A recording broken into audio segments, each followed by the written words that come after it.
Last night, the man who swore to protect and serve the city pressed the cold, unforgiving steel of his service weapon against my temple just to watch me tremble, leaving a bruise on my soul that is far darker than the purple mark currently throbbing beneath my concealer. He walks into the kitchen this morning with the arrogant swagger of a man who believes his badge grants him immunity from God's judgment, expecting his coffee black, his eggs over easy, and his wife completely broken by the terror he inflicted only hours ago.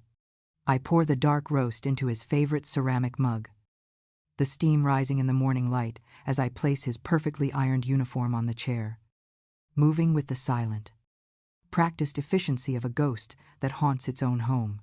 His smug smile fades into confusion when he glances at the granite counter and sees the empty spot where his gold detective shield usually sits, replaced by a silver pair of handcuffs that I haven't touched since the day I gifted them to him at his academy graduation. As the heavy tires of an unmarked black sedan crunch ominously on the gravel driveway outside, slicing through the suburban silence, he finally realizes that my silence wasn't submission, but the quiet, deliberate gathering of a storm that is about to drown him. You know, there is a specific kind of silence that exists in a house built on fear, a thick and suffocating substance that fills the hallways like invisible smoke, choking the life out of you even when the windows are wide open to the beautiful autumn breeze. Imagine living inside a glass jar where the air is constantly thinning, where you have to measure every breath and calculate every footstep because the slightest vibration might shatter the fragile ego of the man who holds the hammer. And that has been my reality for 5 long years in this picture-perfect 2-story colonial on Elm Street. To the neighbors, we are the embodiment of the American dream.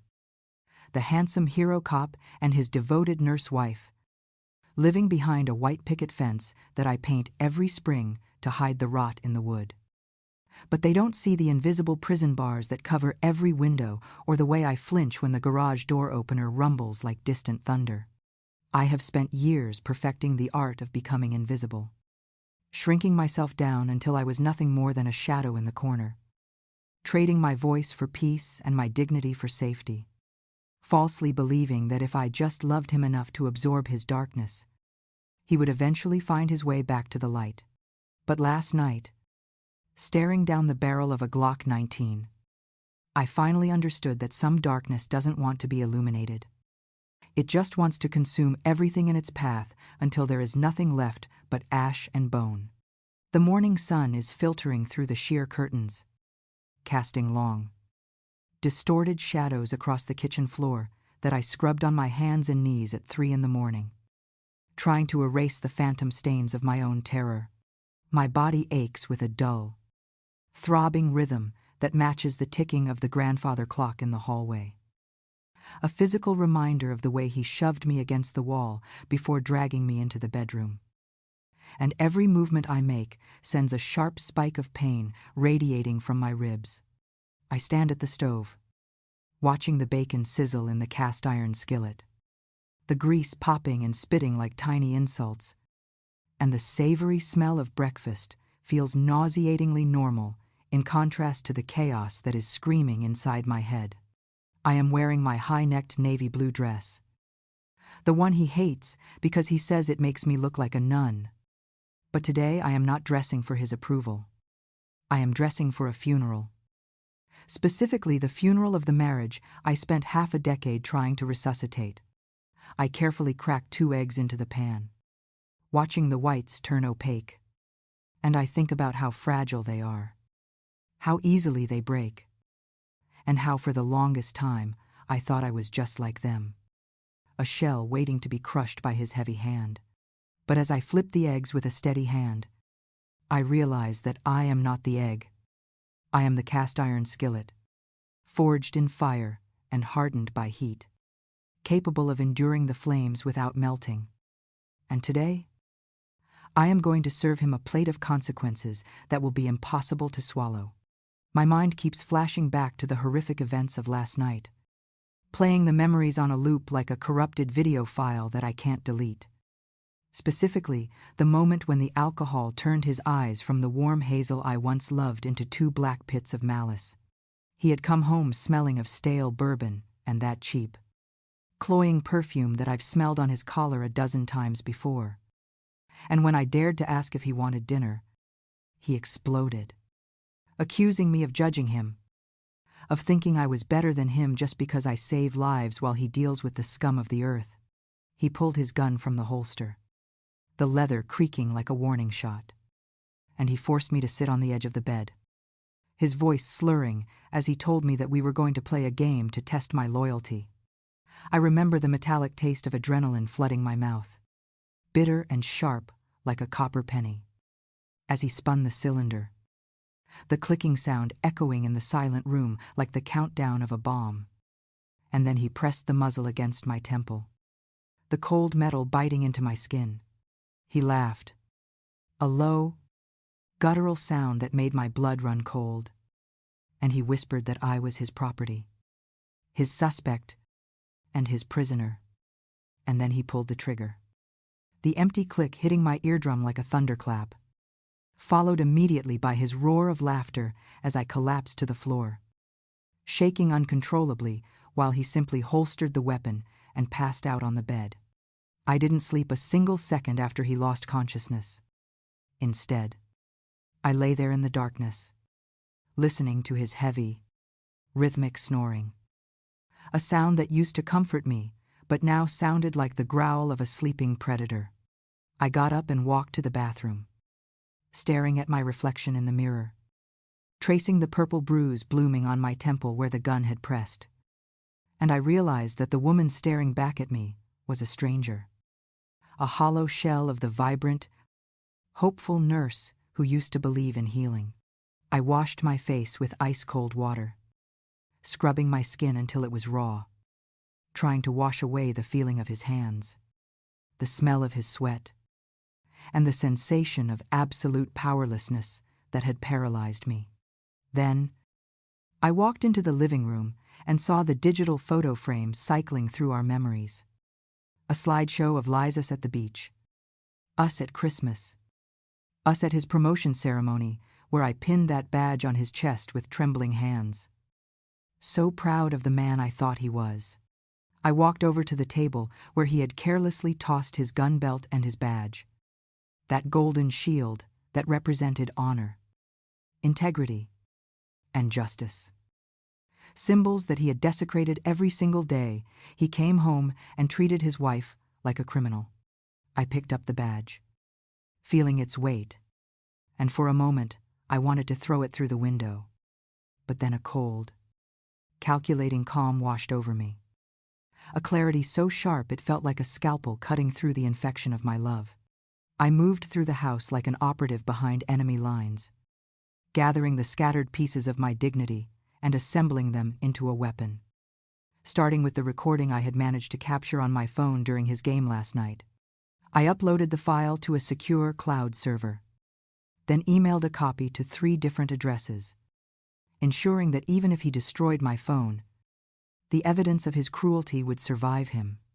I went to the closet and pulled out his dress uniform, the one he wears for court appearances and press conferences, and I set up the ironing board in the kitchen, pressing out every wrinkle with meticulous care, the steam hissing as I smoothed the fabric. It was a ritual, a final act of service not for the husband I loved, but for the officer who was about to be stripped of his rank, preparing him to look his best for his mugshot. I wanted him to look perfect. I wanted the contrast between his polished exterior and his rotten soul to be undeniable when the world finally saw him for what he truly was. I cooked the bacon, brewed the coffee, and set the table with the good china, creating a tableau of domestic perfection that was nothing more than a stage set for the final act of this tragedy. Now, I hear the heavy thud of his footsteps coming down the stairs, the sound causing a phantom pain in my ribs. But I force myself to stand still, my hands resting calmly on the cool granite countertop. He enters the kitchen, rubbing his temples, his eyes bloodshot and squinting against the light. and he grunts a greeting that is more of a demand than a hello, expecting the world to bend to his hangover. He pulls out his chair and sits down, the wood scraping against the floor, and he reaches for the coffee mug without even looking at me, taking a long, loud sip before letting out a sigh of satisfaction. "Head's killing me," he mutters, his voice raspy. "Did we fight last night? I had a crazy dream you were crying." And the casual way he dismisses my trauma as a dream makes bile rise in my throat. He looks around the table, his brow furrowing as he searches for his badge, his hand patting the empty space on the placemat where he always leaves it. And then he looks up at me, his eyes narrowing with a flash of irritation. "Sarah, where's my shield? I need to be at the precinct in an hour," he barks, his tone sharpening into the command voice he uses on suspects. But I just stand there, silent, watching him with an expression that is completely devoid of fear. He stands up, his chair tipping backward with the force of his movement, and he takes a threatening step toward me, his face flushing with anger as the old dynamic of predator and prey tries to reassert itself. "I asked you a question, Sarah. Don't play games with me this morning," he growls, his hand instinctively reaching for the hip where his gun usually sits. But he is in his pajamas, unarmed and vulnerable in his own kitchen. I don't flinch. I don't retreat. I simply lift my hand and point a shaking finger toward the front window, where the morning sun is glinting off the black hood of the sedan that has just pulled into our driveway. He follows my gaze, and I see the color drain from his face, turning his skin a sickly shade of gray as he recognizes the specific make and model of the car. A vehicle that never visits a cop's house unless it's the end of the line. It's not a patrol car. It's not his partner. It's the Internal Affairs Bureau. The only people a dirty cop fears more than the criminals he hunts. He looks back at me, his eyes wide with a mixture of disbelief and dawning horror. And for the first time in our marriage, he is the one who is afraid. "Sarah, what did you do?" he whispers, his voice trembling. But I don't answer him, because I have nothing left to say to a monster. I just pick up the silver handcuffs from the counter and slide them across the granite until they stop right in front of his plate of cold eggs. The silence that followed the heavy, rhythmic thud of his unconscious body hitting the mattress was louder than the gunshot that never happened. A deafening void that seemed to suck the oxygen right out of the room, leaving me gasping for air in the sudden vacuum of his violence. I didn't scream. I didn't run. And I certainly didn't cry. Because tears are a luxury for women who believe they are safe. And in that moment, staring at the man who had just played Russian roulette with my life, I knew that safety was a fairy tale I had been reading to myself for far too long, instead of packing a bag, which is what every rational part of my brain was screaming at me to do. I walked out of the bedroom and into the kitchen, my bare feet making no sound on the cold hardwood, moving with the robotic precision of a trauma nurse entering a triage unit. I reached under the sink and pulled out the bleach, the lemon-scented disinfectant, and a roll of paper towels, and I began to scrub the floor where I had been kneeling, erasing the scuff marks of my own terror as if they were nothing more than spilled milk. The smell of harsh chemicals mixed with the lingering scent of his stale bourbon and the metallic tang of gun oil that still coated the back of my throat, creating a nauseating perfume of domestic disaster that made my stomach churn. But I kept scrubbing until my knuckles turned white and the skin on my hands felt raw and burning. It was a ritual of containment, a desperate attempt to sterilize the chaos he had unleashed. Because if I could just make the house look perfect again, maybe I could convince myself that I wasn't actually living in a war zone. Or maybe I was just preparing the crime scene for the investigators who would eventually come for one of us. I moved into the living room, the moonlight casting long, skeletal shadows across the furniture that we had picked out together at Pottery Barn 3 years ago, back when we were still pretending to be the envy of the neighborhood. and my eyes landed on the digital photo frame glowing softly on the mantel. It was cycling through our greatest hits. A slideshow of carefully curated lies that we presented to the world. Mike, receiving his commendation for bravery. His arm draped possessively over my shoulder. His smile dazzling and heroic. While my smile was tight. The smile of a woman who knows exactly how much pressure those fingers are exerting on her upper arm. I stood there, mesmerized by the disparity between the image and the reality. Watching the pixelated version of my husband, the protector, the public servant, while the real version lay passed out upstairs with a loaded weapon on the nightstand. I reached out and touched the cold glass of the screen, my finger tracing the line of his jaw. And I remembered the first time I saw him cry, not out of anger, but out of genuine, shaking fear after his first officer-involved shooting. He had come to me, broken and trembling, a boy in a man's uniform. And I had held him. I had healed him. I had used every ounce of my compassion to stitch his soul back together, believing that my love was the antidote to the poison of his job. But looking at that photo now, I realized that I hadn't been healing him. I had been enabling him, acting as a human shock absorber for his trauma so that he could go back out there and be the hero, while he brought the darkness home and unloaded it onto me, converting his fear into rage and his insecurity into control. The digital frame flickered to a picture of our wedding day, and the memory of our vows echoed in the silent room. A cruel mockery of the promise to love, honor, and cherish. Words that now felt like the terms and conditions of a contract I had signed under duress. I walked away from the mantel and went into the laundry room, pulling his dress uniform from the hamper. The dark blue fabric, heavy with the sweat of a man who spent his days chasing demons and his nights becoming one.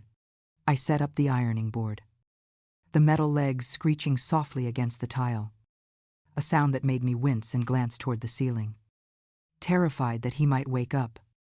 But the rhythmic snoring continued, a beast growling in its cave. I plugged in the iron, waiting for the little red light to blink on, and as the heat began to radiate from the metal plate, I felt a strange sense of power returning to my shaking limbs. A cold, hard resolve that replaced the trembling fear. I laid the shirt flat, smoothing out the wrinkles with my hand, treating the fabric with a reverence he didn't deserve. And as I pressed the hot iron down, the steam hissed like a snake, rising up to cloud my vision. I wasn't just ironing a shirt, I was preparing a body for burial, dressing him up in the costume of the honorable man he used to be, so that when the world saw him fall, the contrast would be blinding. I pressed the creases into the sleeves, making them sharp enough to cut, meticulous and exacting, channeling all my pain into the precision of the task. Because tomorrow morning, he needed to look perfect. He needed to look like the golden boy of the precinct, so that his disgrace would be absolute and undeniable. As I worked, the adrenaline that had kept me moving began to fade, replaced by a deep, aching throb in my temple where the barrel of his gun had pressed against my skin. A physical reminder that I was only millimeters away from being a statistic on the 11 o'clock news. I touched the tender spot, feeling the swelling beneath my hair, and I thought about the thousands of patients I had treated in the ER. Women with clumsy accidents and stares that came out of nowhere, and how I had always gently offered them resources they were too terrified to take. I had become one of them, trapped not by bars but by the terrifying logic of the predator. I knew that if I left tonight, if I packed a bag and ran to my mother's house or a motel, he would hunt me down. He would use his badge to track my car, his connections to find my location, and his gun to finish what he started. Leaving was dangerous, but staying was lethal. So I had to find a third option, a way to neutralize the threat without triggering the explosion. And that was when I remembered the voice memo app on my phone. still running in the background. A silent witness to the entire ordeal. I pulled my phone from my pocket, my fingers trembling as I stopped the recording and hit play, listening to the playback of his slurred voice. The distinct click of the cylinder spinning, the terrifying pop of the empty chamber, and his maniacal laughter. It was all there, captured in high-definition audio, the undeniable proof of his madness. A weapon far more powerful than his Glock, because it could strip him of the one thing he valued more than his life, his authority. I sat on the floor of the laundry room, the freshly pressed uniform hanging above me like a judge's robe. And I stared at the contact name on my screen, Internal Affairs, Miller. A number I had saved months ago after a hushed conversation with a nurse whose husband worked at the DA's office. Miller was a shark, a man who hated dirty cops with a religious fervor. And Mike had ranted about him countless times, calling him a rat and a traitor, which told me he was exactly the person I needed. It was 4:00 a.m., the darkest part of the night, the hour when secrets feel heaviest. And I pressed the call button, listening to the ringback tone with my heart hammering against my ribs like a trapped bird. When Miller answered, his voice was groggy but alert, the instant professionalism of a man who expects bad news at odd hours. And I didn't waste time with pleasantries or apologies. "This is Sarah, Mike's wife," I whispered, my voice steady despite the tears streaming down my face. "I have a recording you need to hear, and I need you to come to my house at 0700. Not a minute sooner. Not a minute later." I explained the plan, the timing, the need for him to catch Mike in the act of arrogance, not just violence, because I wanted Mike to feel safe. I wanted him to wake up thinking he had gotten away with it, only to have the rug pulled out from under him when he was most vulnerable. Miller listened without interrupting, his silence a heavy, comforting blanket. And when I finished, he simply said, "We'll be there. Sarah, lock the bedroom door if you can, but don't let him know we're coming." I hung up the phone and watched the first gray light of dawn begin to creep through the small window, turning the darkness into a bruised purple that matched the mark on my head. I stood up, my legs stiff and aching, and walked back to the kitchen to start the coffee, the routine of the morning serving as a mask for the insurrection I had just launched. I could hear the floorboards creaking upstairs, the heavy, stumbling steps of a man waking up from a drunken stupor, and a wave of nausea rolled over me.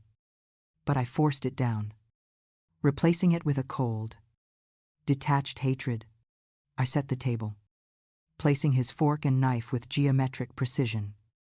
And then I went to the drawer where he kept his spare keys and his off-duty holster.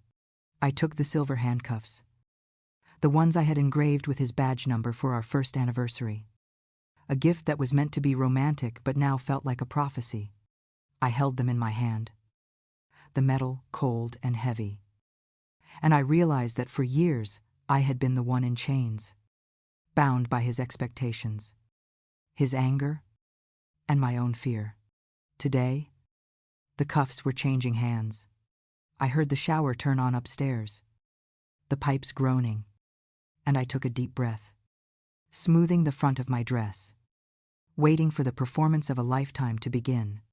The coffee maker hissed, signaling the start of the day, and I whispered into the empty kitchen, "Enjoy your breakfast, Mike. It's the last one I'll ever make you."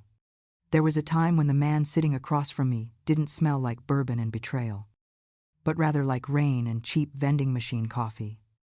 Back when he was just a rookie officer with a uniform that was 2 sizes too big and a heart that was still soft enough to break.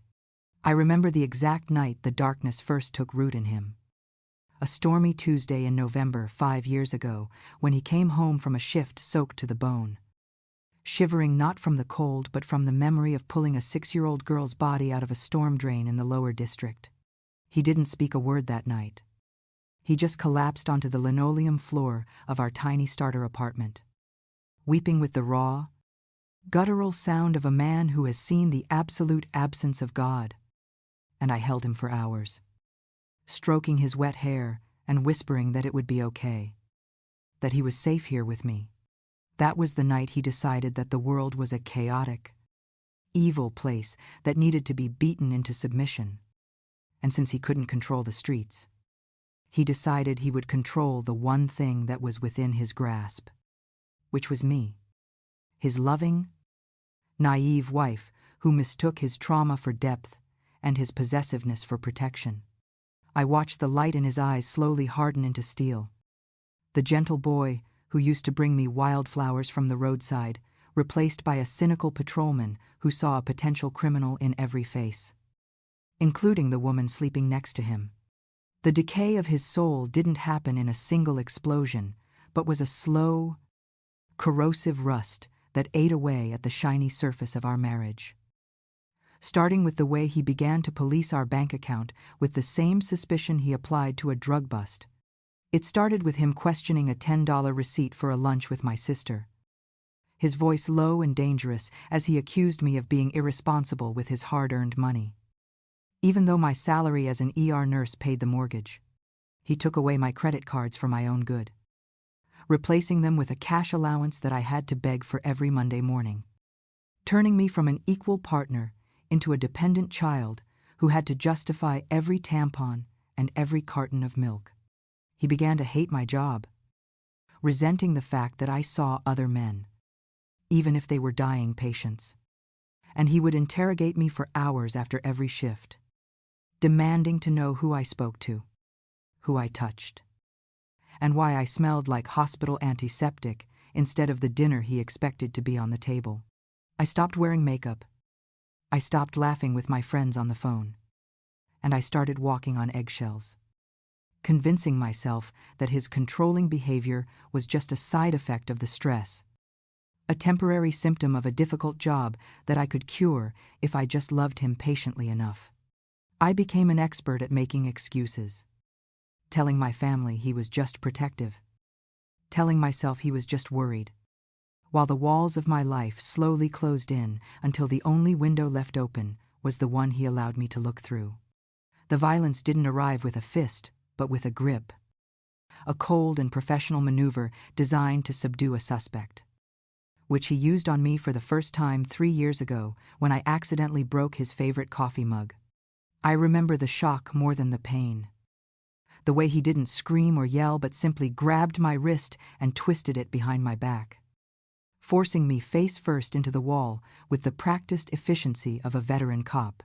He leaned into my ear, his breath hot and steady, and whispered that I needed to calm down and learn some respect, holding me there until I stopped struggling and went limp, effectively placing me under arrest in my own kitchen. When he finally let me go, he didn't apologize. Instead, he looked at me with a chilling disappointment, as if I had forced him to use necessary force. And then he sat down to finish his breakfast as if nothing had happened. That was the first crack in the foundation. The moment the man I married officially died and was replaced by the officer who viewed empathy as a weakness and compliance as love. But I was too deep in the fog of manipulation to pack my bags. I iced my wrist in secret, telling my colleagues I had sprained it lifting a patient. And that lie was the first brick in the wall of silence I built around us. A wall that I thought was protecting his reputation, but was actually sealing my own fate. I spent years treating his abuse like a chronic illness that I could manage with the right amount of care and medication, analyzing his moods like vital signs, adjusting my behavior to keep his temper within a normal range. I thought I was his healer, the one person who could absorb his pain and transmute it into peace. But looking back, I realized I wasn't healing him. I was enabling a monster to thrive by removing all the consequences of his actions. Every time I cooked his favorite meal after he insulted me, every time I covered up a bruise with foundation, every time I smiled at his boss at a precinct barbecue while my ribs ached from his discipline, I was feeding the beast that eventually decided to put a gun to my head. I realized too late that you cannot love the darkness out of someone who has fallen in love with their own power, and that the badge he wore wasn't a symbol of service anymore, but a shield he used to deflect his own humanity. The realization didn't come with tears. It came with a cold, clinical clarity. Last night, when I looked at the empty chamber of his gun and understood that to him, I wasn't a person. I was just another perp he hadn't booked yet. Back in the present, the kitchen is filled with the suffocating silence of a judgment day that has been 5 years in the making. And I look across the table at Mike, who is staring at the handcuffs with the wide, terrified eyes of a man waking up in a nightmare. He looks small, so much smaller than the giant who cast a shadow over my entire life. His face pale and slack, stripped of the arrogance that usually armors him against the world. I don't feel the rush of anger I expected, nor the vindictive thrill of revenge. Instead, I feel a profound, hollow pity for this man who destroyed everything beautiful in his life because he was too weak to carry his own pain. He opens his mouth to speak, to beg, to threaten, but no sound comes out, because he knows, just as I know, that the knock on the door that is about to come is the sound of his entire universe collapsing. I pick up my coffee cup, the ceramic warm against my cold fingers, and I take a slow, deliberate sip, tasting the bitterness of the roast, watching him crumble piece by piece before the first officer even steps foot into the house. The digital clock on the microwave blinked 11:42 p.m. in neon green numbers, a harsh and unforgiving light in the darkness of the kitchen where I sat waiting. My hands clasped so tightly together on the placemat that the knuckles had turned the color of old bone. The silence in the house was not peaceful. It was a heavy and pressurized substance, like the air inside a submarine that has gone too deep. And every creak of the settling floorboards sounded like a gunshot in the quiet suburban night. Then came the sound I had been dreading for hours, the low mechanical rumble of the garage door opening, a vibration that traveled through the soles of my feet and straight into the pit of my stomach, signaling that the master of the house had returned from his patrol of the city's underbelly. I heard the heavy slam of the car door, the fumble of keys against the lock, and finally the front door swinging open to reveal Mike, standing in the frame like a storm that had exhausted itself but was still dangerous enough to drown you. He didn't look like a police sergeant. He looked like a ruin, his uniform shirt untucked and stained with something dark that I prayed was just coffee, his eyes bloodshot and swimming with a toxic mixture of exhaustion, rage, and enough bourbon to tranquilize a horse. But it wasn't just the smell of cheap whiskey that drifted into the hallway. It was the cloying, floral scent of Midnight Garden, a drugstore perfume that I haven't worn since high school, clinging to his collar like a neon sign announcing his infidelity. He looked at me sitting there in the semi-darkness, and for a second, I saw a flash of guilt, but it was instantly incinerated by a flare of aggressive defensiveness, the kind that turns a guilty man into a violent one because he can't bear the weight of his own reflection in his wife's eyes. He stumbled into the kitchen, his heavy service boots leaving muddy streaks on the floor I had just mopped, a deliberate desecration of my workspace. And he tossed his keys onto the granite counter with a clatter that made me flinch. "Why are you sitting there in the dark?" "Sarah planning a murder," he slurred, his words thick and clumsy, trying to turn his own shame into a joke. But the malice in his voice was as sharp as a razor blade. I stood up slowly, instinct taking over, the trained nurse in me trying to assess the patient before the wife in me could scream. And I kept my voice low, steady, and soothing, a tone I used for psych patients coming down from a bad trip. "I just wanted to make sure you got home safe. Mike, you look tired. Let me get you some water," I said, moving toward the sink, trying to defuse the bomb by ignoring the ticking timer. But he didn't want water. He didn't want care. He wanted a fight. He wanted to punish me for being the witness to his decline. So he reached out and swept the glass I offered him onto the floor. It shattered with a spectacular crash, shards of crystal exploding across the tiles. And he laughed. A dry, humorless sound that scraped against my nerves. "Stop trying to fix me," he roared, stepping into my personal space until I could feel the heat radiating from his skin. "You think you're so perfect with your scrubs and your savior complex. You think you're better than me because you save lives and I just clean up the garbage." I backed up until my spine hit the cold surface of the refrigerator, trapping myself between the appliance and the man who had sworn to protect me. And I could smell the stale smoke and the sour sweat of his fear. "I don't think I'm better than you, Mike. I love you," I whispered, the lie tasting like ash in my mouth because at that moment, staring into his dead, shark-like eyes, I didn't feel love. I felt only a paralyzing terror. He leaned in close, his nose almost touching mine, and whispered, "You don't love me. You tolerate me. You're afraid of me. And you should be." Then, with a slow, deliberate movement that felt like a scene from a horror movie played in slow motion, his hand moved to his hip and unsnapped the retention strap of his holster. My breath hitched in my throat. A tiny, strangled sound as he drew his service weapon, the black Glock 19 that he cleaned religiously every Sunday, the oil gleaming dully under the microwave light. He wasn't pointing it at me. Not yet. He was just holding it, weighing it in his palm like a judge weighing a sentence, letting the silence stretch until I was trembling so hard my teeth began to chatter. "Let's play a game, Sarah," he said softly, a cruel smile twisting his lips. "It's called, 'Do You Trust Your Husband?'" He ejected the magazine with a metallic click, catching it in his left hand and tossing it onto the table. But he didn't clear the chamber. Or maybe he did. I couldn't tell in the dim light. And the uncertainty was the first bullet he fired into my psyche. He racked the slide back, the sound crisp and terrifyingly professional. And then he held the gun up between us, the barrel looking like a black tunnel to nowhere. "One in the chamber, none in the chamber, who knows," he giggled.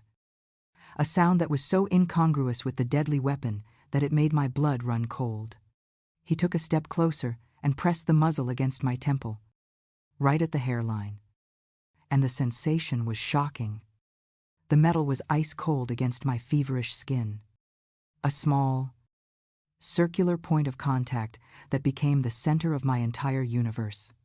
I squeezed my eyes shut, tears leaking out and sliding down my cheeks, hot tracks against the cold fear.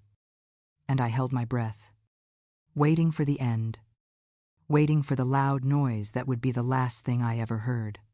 I could smell the gun oil, a sharp, chemical scent that overpowered the bourbon, and I could hear his breathing, heavy and excited. The breathing of a man who was getting off on the absolute power he held over my life. "Open your eyes," he commanded, his voice dropping to a whisper. And I obeyed, forcing my lids apart to look into his face, hoping to find a trace of the man I married. But there was nothing there but a black void. "Click," he said, mimicking the sound of the trigger. And then his finger actually tightened on the trigger guard. Time seemed to warp, stretching that single second into an eternity where I could see my whole life unraveling. The missed opportunities, the silence I had kept, the secrets I had swallowed. Then came the sound, a loud, mechanical clack as the firing pin struck empty air. The gun hadn't been loaded. There was no bullet. It was just a piece of metal and plastic. I let out a sob, a ragged, ugly sound of relief and devastation, my knees giving way as I slid down the front of the refrigerator to the floor, surrounded by broken glass.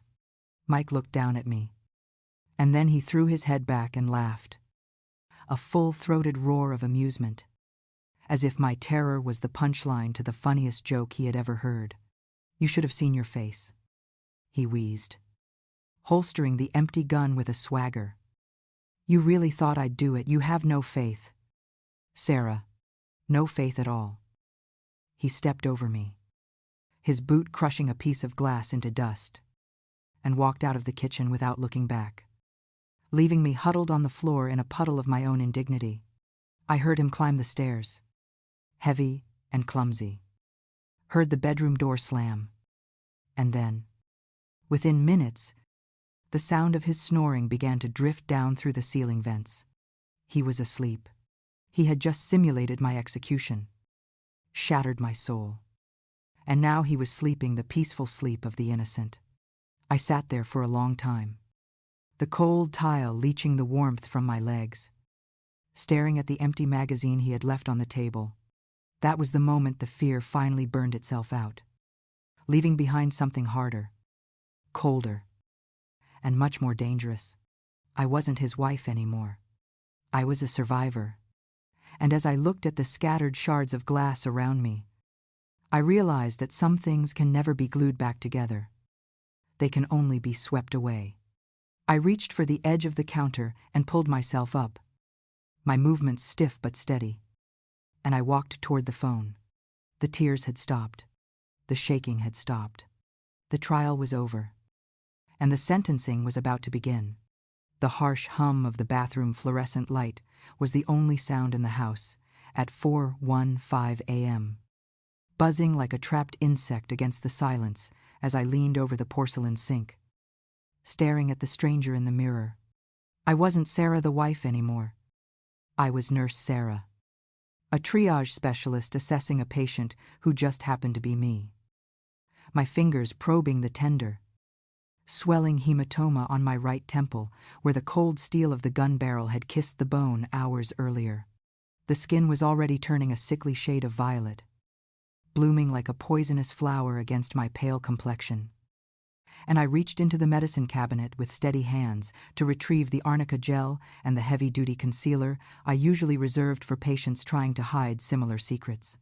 I applied the cooling gel with clinical precision, feeling the sting as it met the abraded skin. A sharp reminder that this wasn't a nightmare I could wake up from, but a physical reality that required immediate intervention.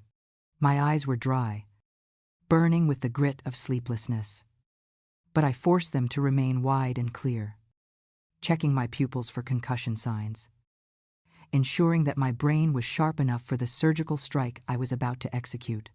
I didn't see a victim looking back at me.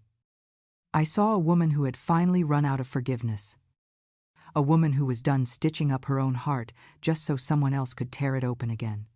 I walked back into the hallway, standing in the shadow of the doorframe where the rhythmic, suffocating sound of Mike's snoring filled the air.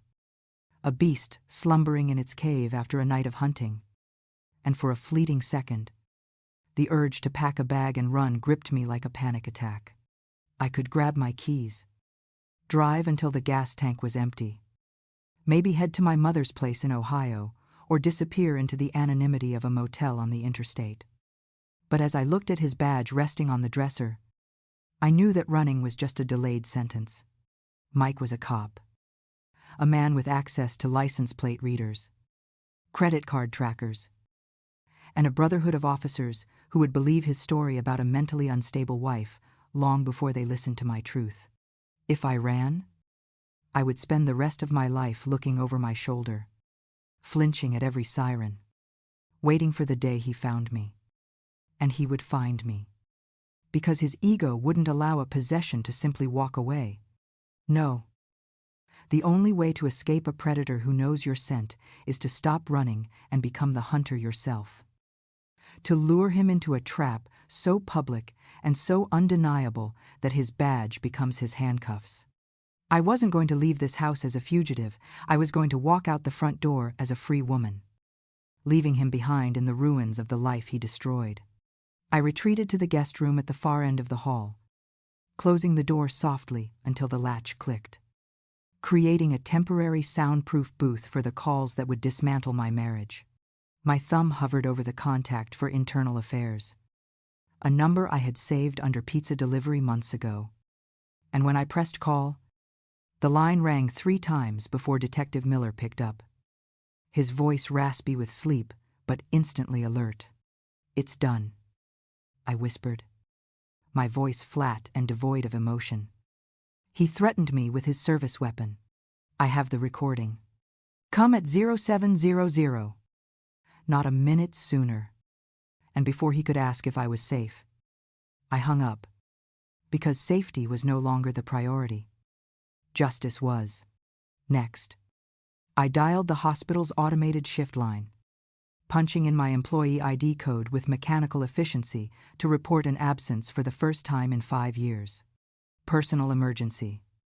I stated to the robotic voice on the other end. A vague explanation that covered everything from a flat tire to a homicide. And as I confirmed the cancellation, I felt a strange sense of liberation. Cutting the last tether to my normal life so I could focus entirely on the demolition job ahead. The final communication was the hardest. A text message to my older brother, David. A man who had never liked Mike and had always looked at my bruises with suspicious eyes that I had learned to avoid. "Come to the house at 715. Park down the street. Don't come in unless I text SOS. Just watch." I typed, my fingers trembling slightly, because bringing family into this meant admitting I had failed to fix things on my own. I hit send, knowing that David would be there. Probably with a tire iron in his passenger seat. A silent sentinel standing guard outside the blast zone I was creating. With the perimeter secured and the authorities summoned, I walked back down to the kitchen, the nerve center of my domestic prison, and began the final act of this tragedy. I pulled the cast iron skillet from the rack, the heavy metal cold and solid in my hand, and turned on the gas burner. Watching the blue flame flare to life with a soft whoosh, I laid the strips of bacon into the pan, the grease beginning to sizzle and pop, filling the house with the savory, comforting aroma of a traditional American breakfast. A sensory lie designed to lull the monster upstairs into a false sense of security before the cage slammed shut. The kitchen was a masterpiece of domestic deception. A fragrant stage set for the final act of a tragedy, where the scent of hickory-smoked bacon and freshly brewed Arabica coffee worked overtime to mask the lingering metallic tang of fear that still coated the back of my throat. I moved around the island with the precise, fluid motions of a surgeon preparing for an operation, placing the heavy porcelain plates on the granite countertop with a deliberate softness, ensuring that not a single utensil clattered, not a single glass chipped. Because perfection was the only armor I had left. I had set his place at the head of the table, the seat of power he had claimed for 5 years, flanking his plate with the silverware I had polished until it gleamed like a mirror, reflecting the distorted image of a room that was about to become a crime scene. The morning sun was beginning to stream through the blinds, slicing the room into bars of light and shadow, illuminating the dust motes dancing in the air like tiny suspended secrets. And I checked the oven timer one last time, watching the seconds tick down with a grim satisfaction. This wasn't a meal served out of love or duty. It was the last supper for a condemned man. A final indulgence granted by the executioner before the trapdoor swings open. And I wanted him to be full, satisfied, and completely off guard when the rope finally snapped tight. The heavy, uneven thud of footsteps on the stairs announced his arrival, a sound that used to make my heart race with anxiety, but now only triggered a cold, calculating detachment, as if I were observing a specimen in a lab rather than the man I had vowed to cherish. Mike entered the kitchen, looking like the wreckage of his own vices, his face puffy and gray from the alcohol, his eyes narrowed against the light, wearing a faded t-shirt that couldn't hide the paunch of a man who had traded physical discipline for the lazy power of authority. He didn't say good morning. He simply grunted, scratching his chest as he shuffled toward the coffee pot. the smell of stale sweat and old bourbon rolling off him in waves that clashed violently with the crisp aroma of the breakfast I had prepared. I stood by the sink, my spine rigid, my hands clasped in front of my navy blue dress, watching him with a gaze that was stripped of all warmth, noticing how small he looked without his uniform, without his gun, and without the fear that usually reflected back at him from my eyes. He poured a mug of black coffee, his hand shaking slightly, a tremor of withdrawal or perhaps a subconscious warning from his nervous system, and then he slumped into his chair. Acting as if the horrors of the previous night were nothing more than a bad dream I was personally responsible for forgetting. He picked up a strip of bacon, the grease glistening on his fingers, and bit into it with a wet, crunching sound that made my stomach turn, chewing with his mouth open as he finally deigned to acknowledge my presence. "You're quiet this morning, Sarah," he mumbled through a mouthful of food, his tone casual and dismissive. "Still pouting about last night. You know, I was just blowing off steam." Right. The gaslighting arrived right on schedule. Predictable and toxic. An attempt to rewrite the narrative where he was the stressed hero and I was the overly sensitive, humorless wife who couldn't take a joke. He waved his fork at me, a gesture of mock exasperation, and continued, "God, you froze up like a statue. It wasn't even loaded. You need to toughen up if you're going to be a cop's wife. You can't be so fragile." I didn't flinch. I didn't defend myself. I just watched him wipe the grease from his lips with the back of his hand, marveling at the absolute depth of his delusion, at his inability to see that the fragile woman standing before him was currently holding the detonator to his entire life. He chuckled to himself, shaking his head as if forgiving me for my own trauma, and reached for the salt shaker, completely oblivious to the fact that the salt of the earth was about to swallow him whole. My eyes flicked to the digital clock on the microwave, which read 6:59 a.m. The neon numbers burning into my retina as the final minute of his freedom began to dissolve into the past. He was scraping the last of the eggs from his plate, utterly consumed by his own appetite, when he finally paused, his brow furrowing as he looked around the table, patting the empty space where his badge usually sat. "Where's my shield?" he asked, the irritation creeping back into his voice, the first crack in his morning facade. But I didn't answer. I just held my breath, listening for the sound that would shatter his world. And then it came, precise as a heartbeat. The sharp, melodic chime of the doorbell cutting through the thick atmosphere of the kitchen. A sound so unexpected at this hour that it made him jump in his chair. He looked at the door, then at me, confusion warring with annoyance on his face. But inside my chest, the sound didn't ring like a doorbell. It rang like a gavel striking the sounding block. Loud, final, and absolute. The judge had arrived. The jury was waiting. And the accused was sitting right there, wiping egg yolk from his chin, completely unaware that the trial had already ended and the verdict was guilty.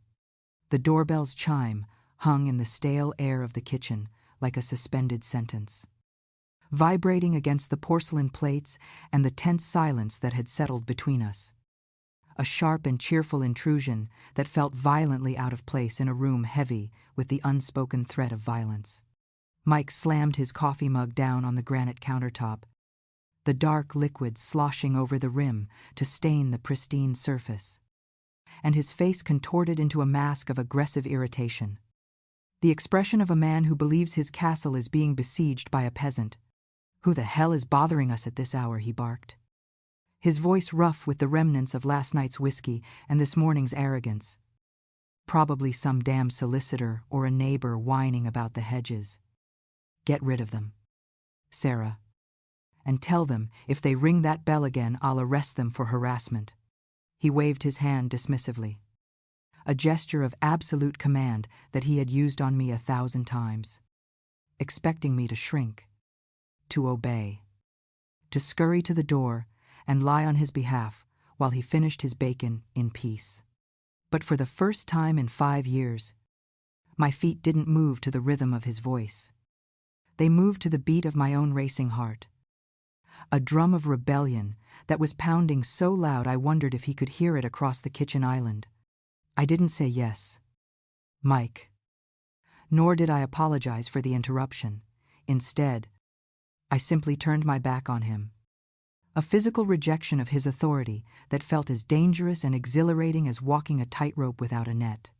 I walked down the hallway toward the front door, the floorboards creaking softly under my sensible shoes.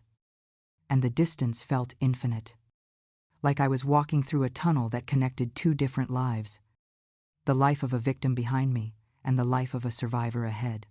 I could hear Mike's chair scrape against the tile behind me, the sound of him shifting his weight, probably confused by my lack of verbal submission, perhaps even sensing a shift in the atmospheric pressure of the house.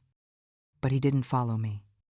Too lazy and too assured of his own power to imagine that his wife was capable of treason. I reached the heavy oak door, the barrier that had kept my secrets locked inside for so long, and I hesitated for a fraction of a second, my hand hovering over the cold brass deadbolt, taking a final breath of the air that still smelled of his oppression.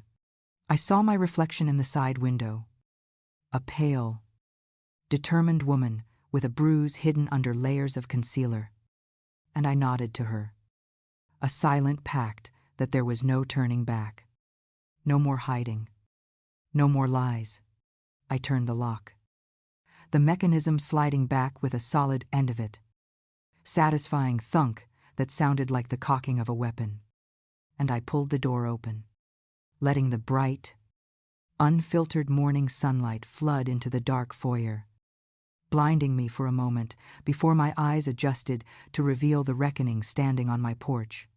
3 men stood there, framed by the golden light of the autumn morning, their shadows stretching long and dark into my hallway, cutting through the domestic sanctity of my home like jagged scars. In the center stood Detective Miller, a man I had only seen in pictures but recognized instantly by the predatory stillness of his posture.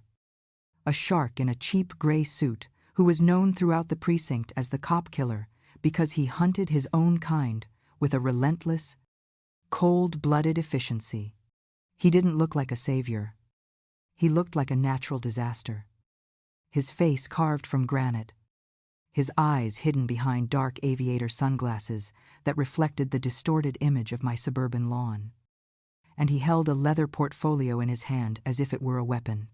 Flanking him were 2 uniformed officers from the Internal Affairs Bureau, their badges gleaming with a polish that seemed sharper and colder than the one Mike used to wear, their hands resting near their belts in a posture of relaxed readiness that screamed threat assessment. Miller took off his glasses slowly, revealing eyes that were intelligent, weary, and utterly devoid of mercy. And he looked at me not with pity, but with a professional acknowledgement, a silent nod that confirmed the contract we had signed over the phone line at 4:00 a.m. "Mrs. Sarah," he said, his voice a low, gravelly rumble that carried the weight of the law. "We received your call, and we are here to take a statement regarding an incident involving a service weapon." I stepped back, opening the door wider, a gesture of invitation that felt like opening the gates of Troy, and I spoke loud enough for my voice to carry down the hallway to the kitchen. Clear and steady. "Please come in. Detective Miller. My husband is just finishing his breakfast." The mention of his name and the title detective acted like a spell, summoning the monster from his lair, and I heard the heavy, confused footsteps of Mike coming down the hall, the sound of a man who senses a disturbance in his territory but hasn't yet identified the predator. "Sarah, who are you talking to? I told you to send them away," Mike grumbled, rounding the corner with a piece of toast still in his hand, his shirt untucked, his hair messy, the very picture of a man caught off guard in his own sanctuary. He stopped dead in his tracks when he saw the three figures standing in his foyer, his brain struggling to process the visual data, to reconcile the image of these grim reapers with the mundane reality of his Tuesday morning. He squinted, his eyes darting from the uniforms to the suits. And then they landed on Miller's face, and I watched the blood drain from his skin as if someone had pulled a plug in his heels. The toast dropped from his hand, landing on the hardwood floor with a soft, pathetic thud. A crumb of domesticity lost in the face of absolute catastrophe. Miller Mike whispered, the name coming out as a strangled gasp, his voice cracking like a teenager's, stripped of all the bravado and command he had wielded only seconds ago. What? What are you doing in my house? I didn't call.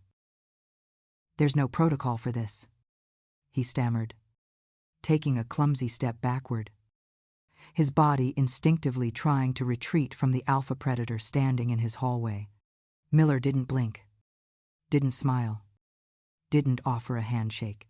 He just stepped over the threshold, invading the sanctity of the home with the unstoppable force of a glacier, followed closely by his two silent enforcers.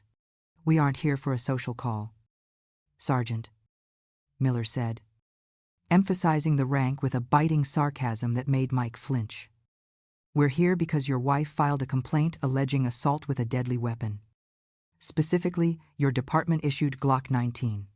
The words hung in the air, heavy and toxic, turning the oxygen into poison. And Mike whipped his head around to look at me, his eyes wide with a mixture of betrayal, shock, and a dawning, terrifying realization that the woman he thought he owned had just sold him out. Sarah, he breathed, looking at me as if I had suddenly grown horns. You called IAB on me on your husband. I didn't answer him directly. I didn't offer him the comfort or the denial he was desperate for. Instead, I turned and walked back toward the kitchen, leading the procession like a grim hostess guiding guests to a funeral reception. Shall we sit at the table, I suggested, my voice cool and polite, the perfect picture of suburban hospitality masking the brutal reality of the situation.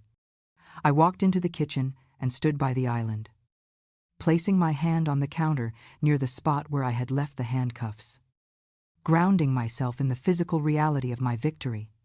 The men followed me, their heavy shoes echoing on the floor, filling the kitchen with the smell of cheap cologne, rain, and the distinct, sharp scent of ozone that seems to cling to law enforcement. Mike stumbled in last, looking like a man walking to the gallows, his legs unsteady, his hands twitching at his sides, looking for a weapon that wasn't there, looking for an authority he no longer possessed. He looked at the table where his half-eaten breakfast sat, the eggs cold and congealing, the bacon untouched, a still life of a life that was now over. Miller pulled out a chair, the wooden legs screeching against the floor, and sat down opposite Mike's place, opening his leather portfolio to reveal a yellow legal pad and a digital recorder, placing them on the table with deliberate precision. Sit down, Mike, Miller commanded, not asking. And for the first time in our marriage, I saw Mike obey another man without question, collapsing into his chair as if his strings had been cut. He looked small. He looked pathetic. He looked like a child caught stealing. And the terrifying giant who had held a gun to my head last night had vanished, replaced by this sweating, trembling coward. I stood by the sink, separating myself from the tableau, positioning myself not as a participant, but as a witness, an observer who had orchestrated the scene but was no longer part of the drama. I have the recording. Detective, I said softly, pulling my phone from my pocket and placing it on the table next to the handcuffs, the black device looking ominous against the white tablecloth. Mike stared at the phone, his jaw working silently, realizing that his own voice, his own laughter, his own cruelty had been captured and weaponized against him. "You recorded me," he whispered, tears of self-pity welling up in his eyes. "Sarah, I was drunk. I didn't mean it." "How could you do this to me?" He looked at me, pleading for the wife who used to cover his bruises, the nurse who used to heal his hangovers. But that woman was gone, burned away by the flash of a gun barrel. I looked at him, feeling a strange, hollow peace settling in my chest, and I replied, "I didn't do this to you, Mike. You did this to yourself when you pulled that trigger." Miller pressed the button on his recorder, the red light blinking to life, a crimson eye that saw everything, and he looked up at me with a nod of respect. "Mrs. Sarah, for the record, can you state your full name and your relationship to the suspect?" he asked, his voice formal and grounding. I straightened my spine, feeling the phantom pain in my temple fade slightly, replaced by the strength of the truth. "My name is Sarah Miller," I said clearly, reclaiming my identity. "And that man is my husband, Sergeant Michael Miller." I paused, looking at Mike one last time, seeing the ruin of a man who had chosen darkness over light. "And I am here to testify that last night, he tried to kill me." The kitchen, once a place of silence and fear, was now filled with the scribbling of pens and the quiet, crushing weight of justice. And as the officers moved to stand behind Mike's chair, blocking his exit, I knew that the cage I had been living in for 5 years had finally been unlocked, and I was the one holding the key. The silence in the kitchen was broken not by a scream, but by the soft, digital chirp of my thumb pressing the play button on the smartphone screen. A sound so small, yet so consequential, that it felt like pulling the pin on a grenade in a crowded room. The audio began to play, filling the sunlit space with the tinny, distorted sounds of last night's horror, the wet slur of Mike's drunken accusations, the terrifying clack of the slide racking back. And then, most chilling of all, the manic, wheezing laughter that had followed the dry fire of the weapon against my skull. Mike sat frozen in his chair, his face draining of all color until he looked like a wax figure melting under heat, his eyes wide and fixed on the phone as if it were a venomous snake coiled on the tablecloth. He wasn't listening to a recording. He was listening to the death knell of his career, the undeniable sonic proof of his monstrosity that stripped away every layer of his good cop defense. I watched Miller's face as the recording played. He didn't flinch, didn't show disgust. He simply tilted his head slightly, listening with the detached precision of a mechanic diagnosing a broken engine, while the 2 uniformed officers behind Mike shifted their weight, their hands moving instinctively closer to their belts. When the recording ended with the sound of Mike's heavy boots walking away, leaving only the sound of my ragged breathing on the tape, the silence that rushed back into the room was heavy, judgmental, and suffocating. Miller reached out and stopped the recording with a thick finger, then opened the leather portfolio he had placed on the table, the papers rustling loudly in the quiet room. "You know, Sergeant, we've been watching you for a while," Miller said, his voice conversational, almost bored, as he slid a glossy photograph across the table, showing a suspect Mike had arrested 6 months ago, a man whose face was a map of bruises that never made it into the official report, excessive force complaints, 3 internal reprimands for aggression, and now this. Miller tapped the phone. "Domestic assault with a deadly weapon. You fit the profile perfectly. Mike, the hero on the street, the tyrant in the sheets." Mike looked down at the file, his hands trembling violently now, the eggs on his plate trembling in sympathy. And he tried to speak, to summon the bluster that had served him for so long. But his throat seemed to have collapsed. That suspect resisted," he croaked, his voice weak. "And Sarah, she's..." She's exaggerating. It was a joke. A sick joke. Maybe. But I would never hurt her. He looked up at Miller. Desperation swimming in his eyes. Pleading for the Brotherhood of the Badge to save him. But Miller just looked back with eyes like flint. You put a gun to her head. Mike. Loaded or not. That's not a joke. That's torture.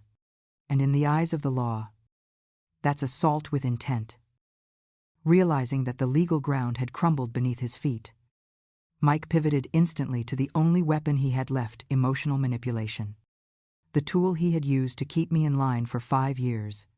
He turned his chair slightly, ignoring the officers, and fixed his gaze on me, his eyes suddenly welling with tears that looked frighteningly genuine. Sarah. Baby. Please.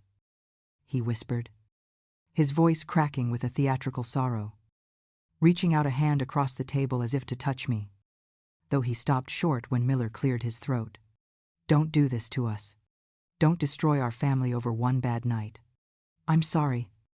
Okay, I'm so sorry. I'll go to counseling. I'll stop drinking. I swear to God. Sarah, I love you. Remember our vows. For better or worse, the words poured out of him. A slurry of guilt and affection designed to trigger my conditioning, to make me feel responsible for his downfall, to make the victim feel like the executioner. For a moment, my heart lurched, a phantom reflex of the woman I used to be, the nurse who wanted to heal him, the wife who wanted to believe. But then I looked at the bruise on my temple, reflected in the dark window of the oven behind him, and I remembered the cold metal against my skin, and the pity evaporated, leaving only a crystal-clear resolve. I looked him dead in the eye, my expression as flat and unyielding as the granite countertop beneath my fingers, and I spoke the words I had been practicing in my head all morning. I remember our vows. Mike, I remember the part about to love and to cherish. You broke those vows the moment you decided my fear was your entertainment. My voice was steady, devoid of the hysterical sadness he expected, and that calmness terrified him more than any scream could have. I am not destroying this family, I continued. You destroyed it when you pulled that trigger. I'm just sweeping up the wreckage. Mike's face crumpled, the mask of the loving husband sliding off to reveal the snarling, cornered rat underneath.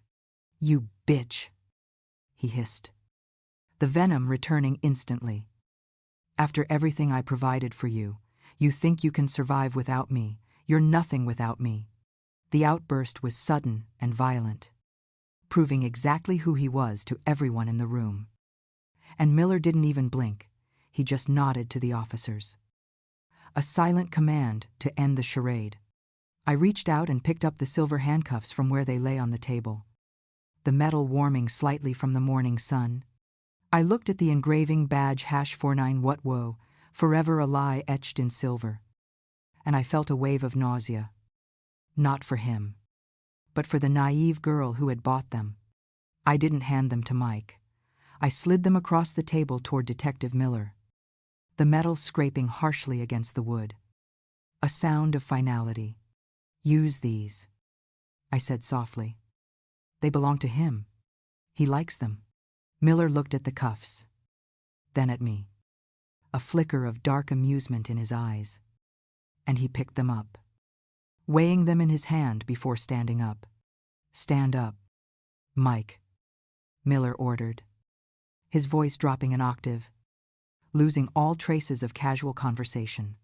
Mike stayed seated, gripping the edge of the table, his knuckles white, shaking his head in denial. No. No. You can't. I'm a sergeant, he muttered, retreating into a delusion of rank. The 2 uniformed officers moved in simultaneously, grabbing Mike by the arms and hauling him to his feet with a practiced, forceful efficiency that knocked the chair backward with a loud crash. Michael Miller, you are under arrest for aggravated assault, domestic violence, and endangerment. Miller recited the Miranda rights, his voice a drone of inevitability. As he spun Mike around and forced his chest against the wall, the same wall Mike had shoved me against countless times. I watched as Miller slapped the silver handcuffs onto Mike's wrists. The ratcheting, click, click, click sounding loud and rhythmic in the kitchen. A mechanical symphony of justice. Mike struggled briefly. A pathetic, impotent writhe against the three larger men. But he was overpowered instantly. He looked over his shoulder at me. His face pressed against the floral wallpaper I had picked out. His eyes wide with a mixture of shock and hatred. "Sarah, tell them to stop. Tell them it was a mistake," he screamed. His voice raw and ugly. But I just stood there, my hands clasped, watching the procedure with the detached interest of a bystander at a traffic accident. I didn't look away. I owed it to myself to watch the monster get chained. Miller grabbed Mike by the arm and spun him around, marching him toward the front door, the other officers flanking them closely. The procession moved down the hallway, past the wedding photos on the wall, past the coat rack where his uniform hung. A parade of disgrace marching toward the exit. I followed them at a distance, stopping at the threshold of the kitchen, watching them reach the front door. As Miller opened the door, letting the bright light and the cool air rush in, Mike dug his heels into the rug, resisting one last time. He twisted his neck around to look at me, his face twisted into a snarl that was pure, distilled malice. "You think this is over?" he spat, his voice low and venomous. "I'll be out on bail by noon. And when I come back, Sarah, when I come back, you'll wish that gun had been loaded." It was a threat that would have paralyzed the old Sarah. But the new Sarah just looked at him and saw a desperate man making empty promises to a ghost. "Goodbye, Mike," I said, my voice barely a whisper. But in the silence of the house, it carried like a shout. Miller shoved him forward, forcing him out onto the porch and down the steps toward the waiting unmarked sedan. I stepped into the doorway, watching as the neighbors, who had been drawn by the commotion, peered out from behind their curtains and stood on their lawns. Witnessing the fall of the neighborhood hero, I saw my brother's car parked down the street, saw David standing by the door, his arms crossed, watching with a grim satisfaction. I didn't wave. I just watched as they shoved Mike into the back seat of the car, his head ducking to avoid the frame, a movement so humbled compared to his usual swagger. The door slammed shut, sealing him inside a cage of his own making. As the car pulled away, tires crunching on the gravel, I didn't feel happy. I didn't feel triumphant. I felt a vast, aching emptiness, like a tumor had been cut out, leaving a hollow space that would take a long time to heal. But as I reached for the heavy oak door and began to close it, shutting out the world and the prying eyes, I realized that for the first time in 5 years, the air in the house was mine to breathe. I turned the deadbolt, the lock clicking into place. And finally, I let the tears come. The heavy oak door clicked shut, the sound of the deadbolt sliding home echoing like a gunshot in the sudden, crushing silence of the hallway. And the moment the physical barrier was sealed between me and the man who had tormented me for 5 years, my legs simply ceased to function. I slid down the wood grain of the door, my silk dress bunching up around me, until I hit the cold hardwood floor. And the sob that ripped through my chest was so violent, it felt like I was expelling a physical object, a jagged stone of terror that had been lodged in my throat since the moment I said I do. It wasn't the pretty, cinematic crying of a heroine who has just won the day. It was the ugly, guttural, heaving weeping of a survivor who has just realized the war is over, but the battlefield is still covered in blood. A release of adrenaline so intense that my hands shook uncontrollably as I clutched my knees to my chest. I gasped for air, the oxygen burning my lungs, my makeup smearing onto my hands as I tried to wipe away the flood. And for a long time, The only sound in the house was the sound of my own unraveling. A necessary destruction of the facade I had maintained with such desperate precision. The house felt enormous. A cavernous mouth that had swallowed me whole. But for the first time, the shadows stretching across the floor didn't look like monsters. They just looked like the absence of light. Benign and empty. I sat there until the tears ran dry, leaving me hollowed out and exhausted, staring at the dust motes dancing in the shaft of sunlight from the transom window, marveling at the fact that the world hadn't ended just because his reign had. A soft, hesitant knock on the other side of the door made me flinch, a reflex born of trauma that would take years to unlearn. But then a familiar, rough voice called out, "Sarah, it's David. They're gone." "Sis, can I come in?" The sound of my brother's voice, devoid of any demand or aggression, acted as a tether pulling me back to reality. And I forced my trembling limbs to cooperate, pulling myself up using the doorknob for support. I unlocked the door with shaking fingers and pulled it open to reveal David standing there, looking uncomfortable and worried, holding a tire iron loosely in his left hand, which he quickly hid behind his back when he saw my face. He didn't ask if I was okay, because the answer was written in the ruin of my mascara and the bruise on my temple instead. He stepped inside and enveloped me in a bear hug that smelled of motor oil, sawdust, and safety. A stark contrast to the scent of gun oil and bourbon that had suffocated me for so long. I buried my face in his flannel shirt, feeling the solid, unshakable weight of his presence. And for the first time in forever, I let someone hold me without tensing up in anticipation of pain. "I'm here," he whispered into my hair, his large hand rubbing my back in soothing circles. "I'm not going anywhere until you tell me to." And that simple promise of autonomy, that acknowledgement that I was the one in control, was the first step on the long, painful road back to myself. We spent the afternoon in a fugue state of necessary destruction, moving through the house like a specialized cleaning crew. But instead of scrubbing away dirt, we were scrubbing away the ghost of Michael Miller. I walked into the bedroom, the sanctuary he had violated, and I pulled his clothes from the closet. Armfuls of uniforms, suits, and casual wear that still held the phantom shape of his body. And I stuffed them into heavy-duty black trash bags with a ruthlessness that surprised me. It felt like I was bagging up pieces of a radioactive isotope, containing the contamination before it could poison the air any longer. And with every shirt I tossed, the room felt a little lighter, a little larger. I found his hidden stash of bourbon in the bottom drawer of the nightstand, the amber liquid that had fueled so many of his rages, and I carried the bottles to the bathroom sink, pouring them down the drain one by one, watching the liquid swirl away into the darkness of the pipes. The smell was overpowering, sickeningly sweet and sharp. But I didn't stop until the last drop was gone and the bottles clinked hollowly in the recycling bin. David helped me dismantle the shrine in the living room, taking down the commendations, the framed newspaper clippings, and the photos where Mike smiled like a shark, replacing them with the blank, honest space of the cream-colored walls.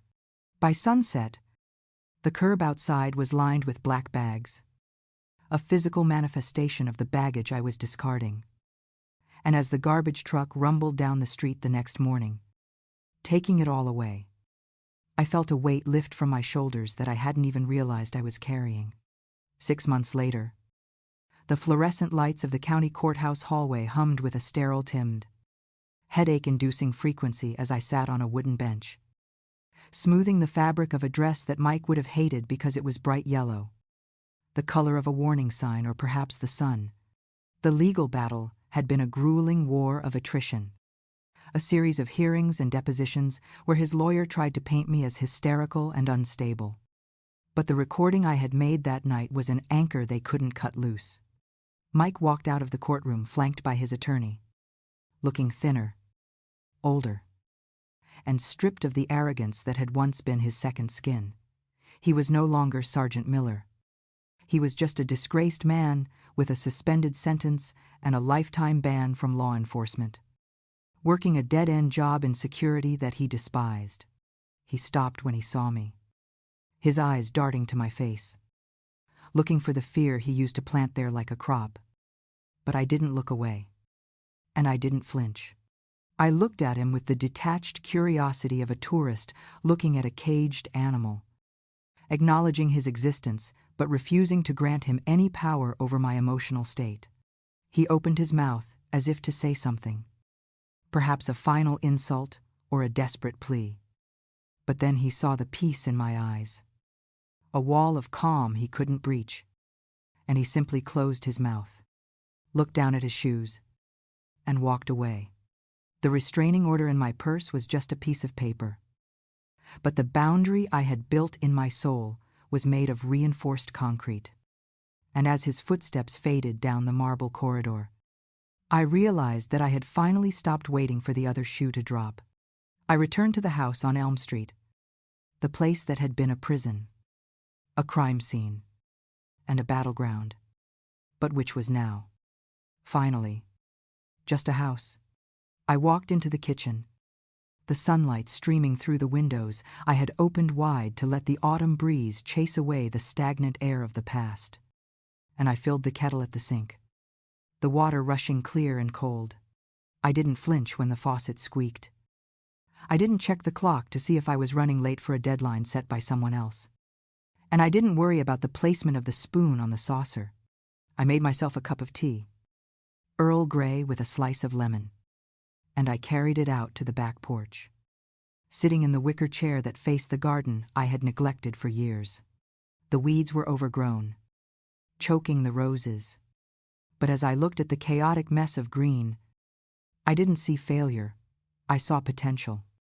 I saw life that had persisted despite the lack of care, just like I had. I took a sip of the hot tea, feeling the warmth spread through my chest. And I listened to the silence, not the heavy, loaded silence of a man holding his breath before a scream, but the natural, peaceful silence of the wind in the trees and the distant hum of traffic. I was alone, truly alone for the first time in years. And the solitude didn't feel lonely. It felt like a vast, open sky waiting to be explored. I set the cup down, rolled up my sleeves, and walked into the garden, kneeling in the dirt to pull the first weed, reclaiming my ground one root at a time.